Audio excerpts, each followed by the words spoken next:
आज मैं C TET और यूपी टेट के बारे में यहाँ पर कुछ बताने जा रही हूँ।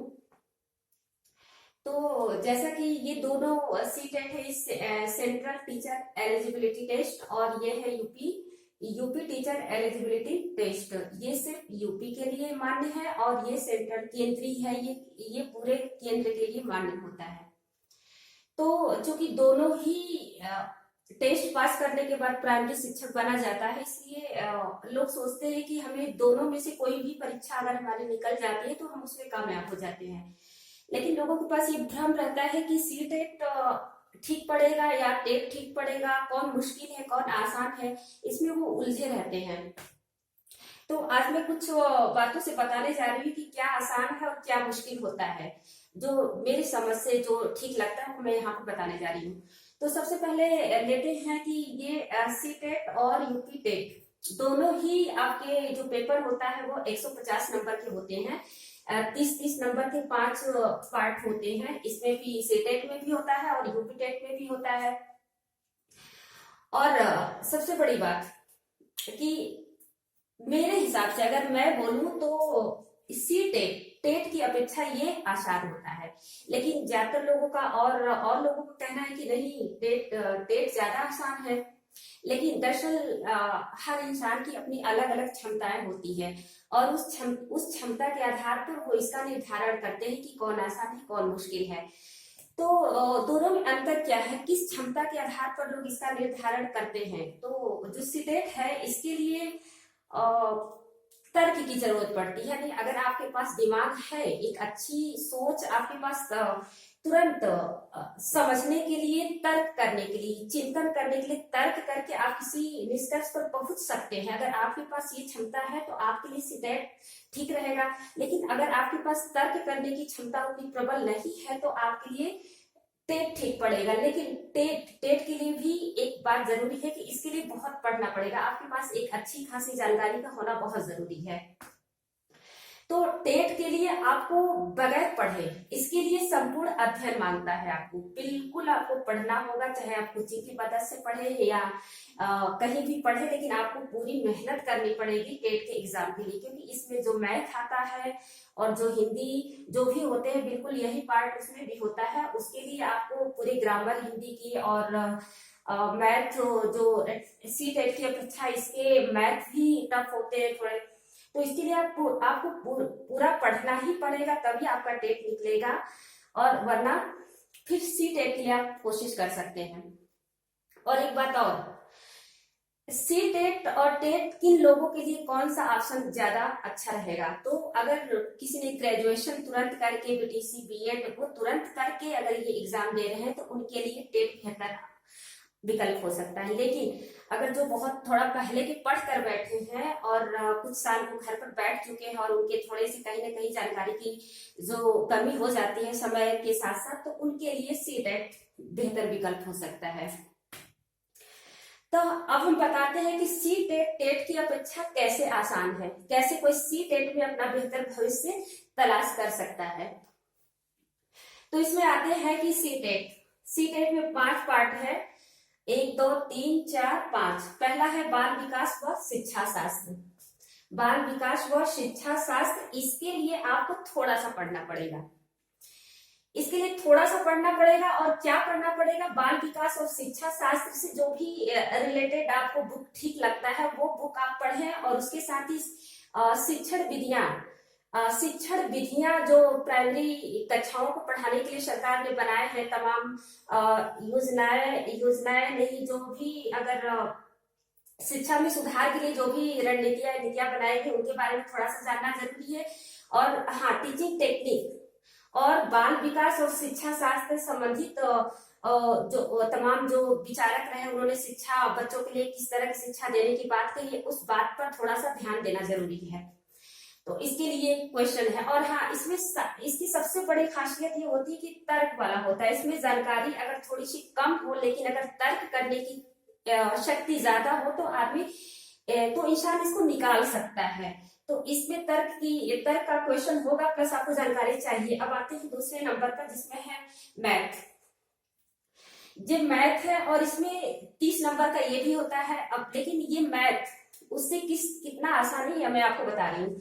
क्योंकि मैथ ये 30 नंबर का है, जिसमें से आपको 10 से 13 नंबर 10 से 13 प्रश्न वो कहीं ना कहीं तार्किक होता है। मैथ होते हुए भी इसमें तार्किक क्वेश्चन है, यानी आपको संख्याओं से नहीं जूझना पड़ेगा, कहीं ना कहीं तर्क लगाकर आपको उसका उत्तर लिखना पड़ेगा। तो 10 से 13 प्रश्न आप तार्किक होने की वजह से, क्योंकि आपके पास जानकारी की कमी है, आप मैथ लगाने में उतना सफल नहीं है, तो आप इससे पूरा फायदा उठा सकते हैं। तो 10 से 13 प्रश्न आप तर्क के द्वारा इसको कहीं ना कहीं कुछ हल कर सकते हैं। और बचा हुआ प्रश्न यानी कि लगभग जो 15, 16, 17 जो भी प्रश्न बचे वो सवाल होंगे, लेकिन वो सवाल क्या होंगे, साधारण टाइप के होंगे। उतना मुश्किल नहीं होगा कि आप इसको हल ना कर सके। वो इतना थोड़ा सा कहीं ना कहीं उसमें सरलता होती है कि उस सवाल को, बाकी बचे हुए सवाल को आप थोड़ा सा आराम से दिमाग को स्थिर करके उस सवाल को आप हल कर सकते हैं और अपने लायक कुछ यहाँ पर नंबर इकट्ठा कर सकते हैं। अब आते हैं तीसरे नंबर पर, पर्यावरण, एनवायरमेंट। तो पर्यावरण के लिए क्या है, इसमें से भी है कि 10 से 12 प्रश्न आपका तार्किक जरूर देता है। 30 नंबर पर्यावरण से भी है, लेकिन उस 30 प्रश्न में से 10 से 12 प्रश्न तार्किक होगा, जो तर्क द्वारा आप उसका उत्तर निकाल सकते हैं। क्योंकि आपके पास तर्क क्षमता है, इसलिए आप कहीं ना कहीं इसका समझदारी से आप इसका उत्तर ढूंढ सकते हैं। 10 से 12 आप उत्तर चूंकि तर्क द्वारा ले लेंगे, बाकी बचे हुए प्रश्नों में से कहीं ना कहीं कुछ प्रश्न आप अपने लिए सेलेक्ट कर ही लेंगे। तो ये हुआ। अब चौथे नंबर पर आते हैं हिंदी जो आपने फर्स्ट भाषा के रूप में चुना है। फर्स्ट भाषा में ये भी 30 नंबर का है। अब करते क्या है, इसमें क्या होता है कि 30 नंबर में गद्यांश और पद्यांश, यानी गद्य दिया रहेगा जिसमें से छांटकर कुछ प्रश्न दिए रहेंगे, और उसी दिए हुए गद्य में से छांटकर आपको उत्तर लिखना होगा। और इसी तरह से कुछ पद्य भी दिया रहेगा, पद्य, और पद्य में से क्या करना होगा, फिर वही प्रश्न दिए रहेंगे, उसी प्रश्न को उसी दिए हुए पद्य में से छांटना रहता है। और ये कहीं ना कहीं बेहद आसान होता है, जिसमें क्या होता है, गद्य में से 9 क्वेश्चन रहते हैं और ये पद्य में से 6, तो 9 और 6 क्वेश्चन सब मिलाकर यानी कि 15 क्वेश्चन जो रहते हैं, कहीं ना कहीं उसी गद्य और पद्य में उसका उत्तर रहता है।